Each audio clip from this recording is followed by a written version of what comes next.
Salam bahagia, selamat tengah hari tuan-tuan dan puan-puan sekalian. Sekali lagi kita ke dapur Puan Maimunah. Tengah hari ini Puan Maimunah dan kami berdua mau masak itu dia, mau masak kari pesona tulang lembu. Kari pesona tulang lembu.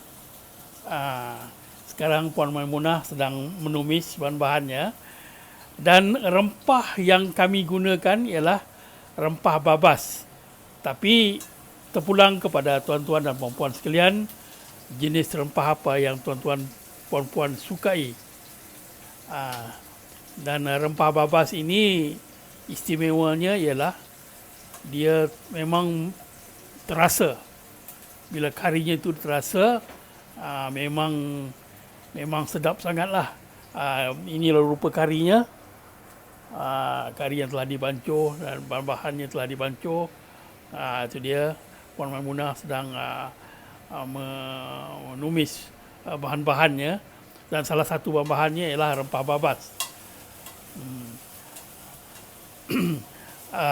Kari pesona tulang lembu ni memang enak dimakan, memang sedap dimakanlah dengan nasi panas.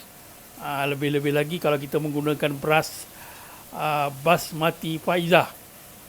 Dia panjang, lembut dan sedap. Ditambah lagi dengan kuah kari yang sederhana pekat, tidak terlalu pekat dan tidak terlalu cair. Dan untuk itu kita akan meletakkan sedikit kentang di dalamnya untuk memberi kepekatan kepada kuah kari pesona ini. Jadi sekarang Puan Maimunah sedang menumis bahan-bahannya itu dan kari-karinya sebelum tulang yang telah direbus, yang telah lembut, dimasukkan ke dalam bahan-bahan yang ditumis ini.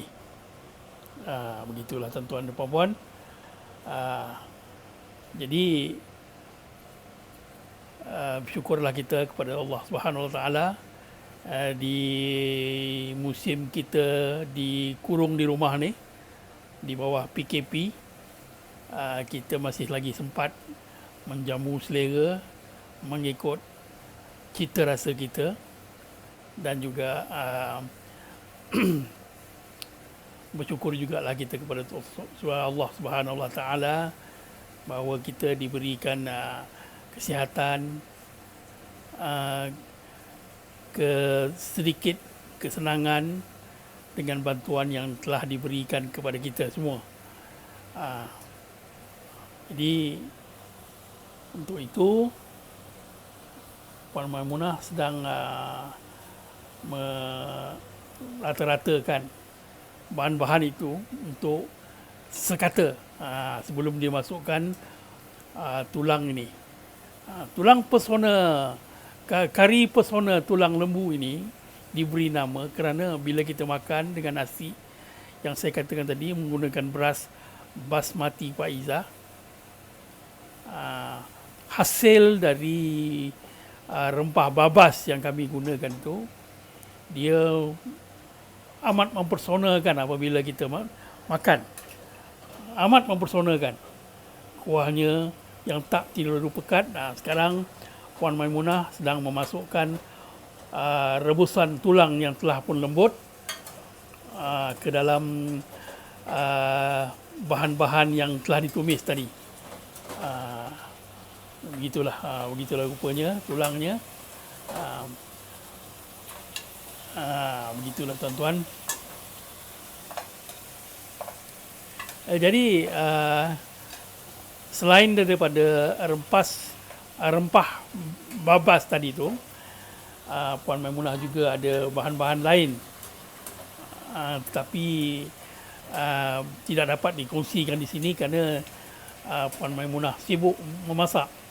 Jadi dia tak boleh bercakap semasa masak, pantang dia. Begitulah tuan-tuan, masing-masing punya hasil masakan dia. Ada yang boleh bercakap, ada yang tak boleh bercakap, ada yang tak boleh menyanyi, ada yang boleh menyanyi. Jadi begitu. Jadi ini kita gunakan juga santan kelapa, ya, santan. Kita tidak ada separuh orang dia masak kari tak menggunakan santan, tapi yang kari pesona tulang lembu ini kita gunakan santan untuk menambah lemak dan pedas. Kari babas ni agak pedas sikit, dan apabila dicampur dengan lemak, dia akan digaul dengan nasi panas dengan menggunakan yang saya katakan tadi, beras basmati faizah.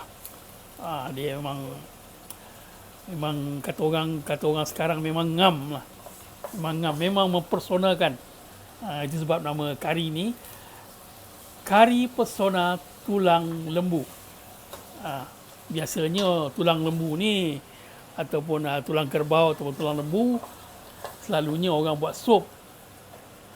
Selalunya lah, lazimnya orang akan buat sup. Tapi kali ni kita buat kari lah. Ada juga yang masak kari, tapi kami lebih suka dimasak kari. Apabila kita makan tu berpuluh-puluh badan. Dengan pedas kari babasnya, dengan nasi panasnya. Itu sebab kami syorkan kalau nak makan kita gunakan beras basmati faizah, panjang dan lazat.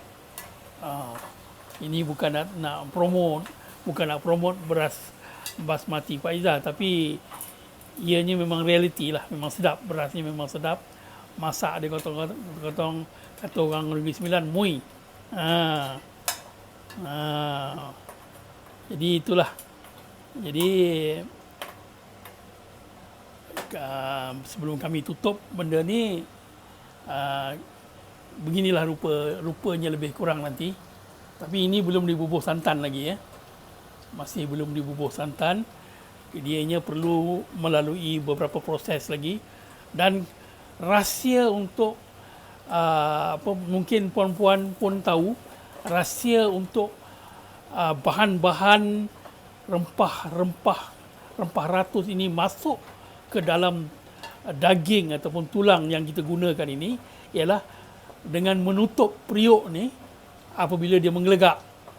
Jadi wapnya itu tak lari, dia akan masuk ke dalam daging ataupun tulang yang kita masak. Jadi bila kita makan, bila kita sedut som-som dalam tulang tu, terasa rempah ratusnya. Begitulah. Jadi untuk itu sekian saja untuk kali ini. Walau bagaimanapun kari pesona tulang lembu ini masih lagi dalam proses dan belum dicampur dengan santan. Inilah rupanya dulu. Jadi simple saja karinya, tapi rasanya amat mempersonakan. Itu sebab saya memberi nama kari ini kari pesona tulang lembu. Jadi selamat menyambut selera, selamat berehat, stay safe at home. Terima kasih.